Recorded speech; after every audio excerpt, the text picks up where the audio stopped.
अस्सलाम वालेकुम दोस्तों। तो आज आपका बहुत ही ख़ास टॉपिक है जो आपका सबसे बड़ा कन्फ्यूज़न वाला जो सवाल रहता है हमेशा, जो आप ये पूछते हैं, मज़मून मज़मून मज़मून। ठीक है, मज़मून एक ऐसा लफ्ज़ है, एक ऐसा वर्ड है, एक ऐसा शब्द है जो आपके सामने अगर आ जाए, आपकी एग्ज़ाम में इस तरीके का सवाल आ जाए तो आपके सामने ये बहुत बड़ा प्रॉब्लम बन जाता है। जैसे कि अगर हमको दरिया पार करना है लेकिन कोई रास्ता नज़र नहीं आ रहा, इस तरीके से आपके सामने ये जो मज़मून है ना, ये लफ्ज़ है ना, जब आ जाए आपके एग्ज़ाम में तो इस तरीके का प्रॉब्लम खड़ा कर देता है दोस्तों, और आप बहुत ज़्यादा घबरा जाते हैं। लेकिन आप दोस्तों इसके पीछे के राज को नहीं जानते कि ये कितना आसान टॉपिक है, ये मज़मून कितना आसान लफ्ज़ है, इतना सिंपल है, जो अगर आप समझ जाएंगे ना तो दोस्तों आप ख़ुद पे ना हंसेंगे कि यार मैं कहाँ फंसा था और अभी निकल चुका हूँ मैं।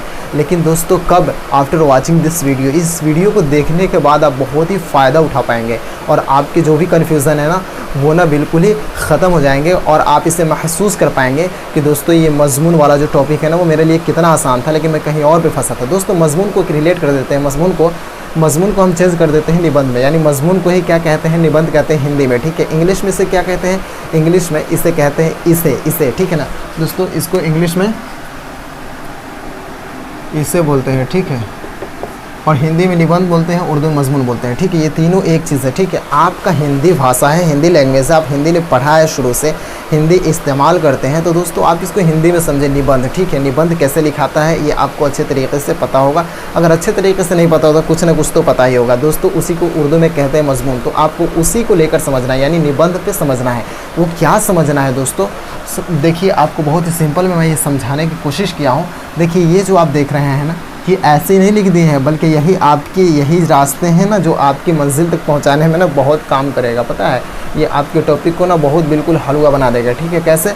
इनका इस्तेमाल करके, ये जो दिख रहा है ना आपको, इनका इस्तेमाल करके। ठीक है ना, ये WH क्वेश्चंस जो हैं ये इसको मामूली में नहीं समझिएगा, बहुत जगह ये काम आते हैं। ठीक है, और यहाँ पे भी बहुत बड़ा काम आने वाला है और आपके कन्फ्यूज़न को दूर करने वाला है। ठीक है, तो दोस्तों अब इससे हमारे ये सवाल का क्या रिलेशन है?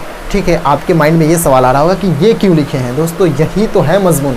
वो कैसे है दोस्तों? देखिए आपको किसी भी टॉपिक पे मिलता है, आपको क्या कहा जाता है कि ईद पे, दिवाली पे, त्यौहार पे, किसी भी पर्व का नाम लिया जाता है, कंप्यूटर पे, इस सारी चीज़ों को दिया जाता है, बोलता है इसके ऊपर मज़मून लिखें। जहाँ बोल देता है मज़मून, आपका दिमाग हो जाता है ख़राब और आपके माइंड में चलने लगता है कि ये बहुत बड़ा सवाल आ गया, अब हम इसे कैसे हल कर पाएंगे, इसको कैसे लिखेंगे। लेकिन दोस्तों आपको घबराना नहीं है। अब देखिए कैसे लिखना है दोस्तों। आपको किसी भी टॉपिक के बारे में जब ये बोलता है कि इस पर मज़मून लिखें, तो आपको क्या करना है, सबसे पहले आपको सवाल करना है। जैसे आपको टॉपिक पे बोला जाए, ठीक है ना, एक टॉपिक जैसे ईद की टॉपिक ले लिया, ठीक है ना, ईद की टॉपिक पे बोला जा रहा है कि आप ईद के ऊपर मज़मून लिखें। ठीक है, ईद के ऊपर मज़मून लिखें, तो आपको क्या करना है, सबसे पहले क्या, यानी ईद क्या है, ईद क्या है बताइए आप, आपकी लाइफ से जुड़ी हुई चीज़ें हैं। ईद क्या है? ईद एक मुसलमानों का त्यौहार है ना, जो कि 30 दिन रोज़ा, 30 दिन फास्टिंग रखने के बाद ये क्या है ना, लोग यानी मुसलमान जो हैं ईद मनाते हैं। ठीक है, ईद एक खुशी है, ईद का मतलब होता है खुशी। ठीक है, ईद का माना खुशी है। ठीक है, तो ये क्या, यानी सबसे पहले तो सवाल कर लिया, हम अपने टॉपिक से ही सवाल करना है। वो सवाल क्या है कि ईद क्या है। ठीक है, तो ईद एक मुसलमानों का त्यौहार है, खूबसूरत, बहुत बढ़िया, बहुत ही आला दर्जे पे इस त्यौहार को मनाया जाता है। ठीक है, इसलिए कि इससे पहले 30 दिनों तक रोज़ा रखते हैं, यानी बग़ैर खाए पिए हुए, जो आप जानते हैं कि मुसलमान फास्टिंग करते हैं, वो 30 दिनों तक करते हैं। उसके बाद फिर ये ईद आता है। ठीक है, तो दोस्तों उसके बाद दूसरा आपको क्या सवाल करना है, क्यों ईद क्यों मनाया जाता है? ईद क्यों मनाया जाता है? इसलिए कि मुसलमानों का एक त्यौहार है। ठीक है, और उसके बाद इसमें बहुत सारी खुशियाँ हासिल होती हैं। ठीक है, ईद को मनाते हैं हम 30 दिनों तक रोज़ा रखने के बाद ईद मनाया जाता है, ये मुसलमानों का त्यौहार है।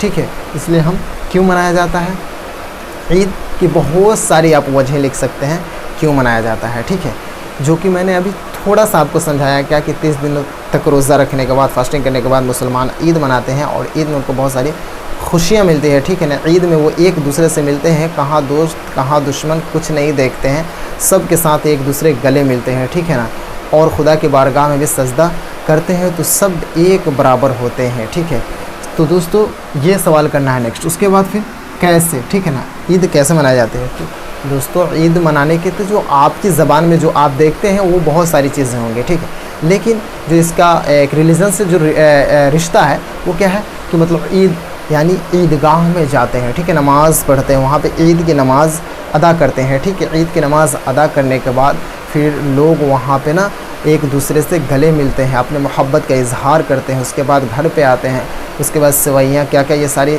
चीज़ें का इंतज़ाम होता है। इन सारी चीज़ों को करते हुए ईद मनाया जाता है। तो कैसे मनाया जाता है लिख दे, कब मनाया जाता है यहाँ पे लिख दे, ठीक है, कहाँ मनाया जाता है, फ़ायदा, इसके नुकसान, वक्त, ये सारी चीज़ों को आप बहुत आसानी से लिख पाएंगे। दोस्तों हो रहा है ना आपका प्रॉब्लम सॉल्व, तो यही चीज़ें हैं जो आपके प्रॉब्लम को सॉल्व करेगी, ठीक है। अब मुझे उम्मीद है कि आपको समझ में आ गया। जैसे कंप्यूटर पे आपको बोल दिया जाए मजमून लिखने के लिए तो आप आसानी से लिख देंगे। कंप्यूटर क्या है, एक इलेक्ट्रॉनिक मशीन है, ठीक है। ये क्यों बनाया गया, यानी क्यों बनाया गया, यानी कंप्यूटर क्यों है, क्यों बनाया गया, तो कंप्यूटर इसलिए बनाया गया ताकि वो इंसान के कामों को आसान कर दे।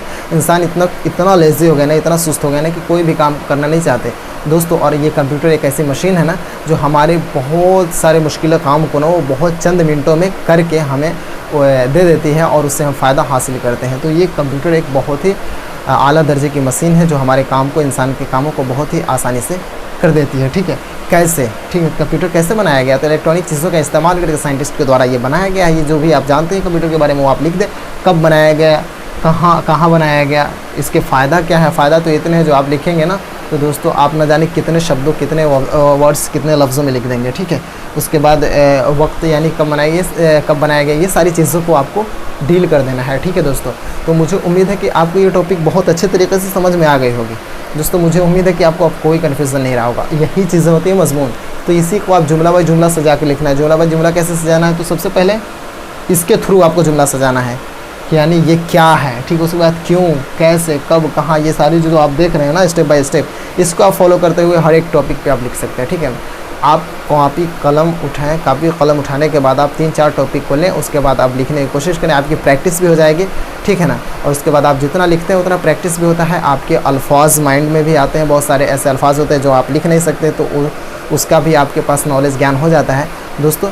तो ये सारी चीज़ों को डील करते हुए आप किसी भी टॉपिक में मजमून लिख सकते हैं। तो आप कॉपी कलम उठाकर 3-4 टॉपिक्स पे लिखें, आपका बिल्कुल ही जो प्रॉब्लम है ना वो बिल्कुल ही क्लियर हो जाएगा। और आपको इसके ऊपर फिर सोचने तक का मौका मतलब नहीं लेना होगा कि हाँ यार इस पे थोड़ा सोचते हैं या ये करते हैं वो करते हैं। आप किसी भी एग्ज़ाम में इस तरीके का सवाल आएगा, चाहे 12th हो, 10th हो, अस्तानिया, फ़ुक़ानिया, मौलवी, जो भी हो, आप बहुत अच्छी तरीके से इंशाल्लाह लिख पाएंगे। तो दोस्तों मुझे उम्मीद है कि ये टॉपिक तो आपको समझ में आ ही गया होगा, लेकिन अगर नहीं आया हो तो भी आप कमेंट कर सकते हैं, लेकिन अगर आ गया हो तो आप बिल्कुल ही कमेंट करके बताएं। फिर मिलेंगे नेक्स्ट वीडियो में। Thanks for watching this video.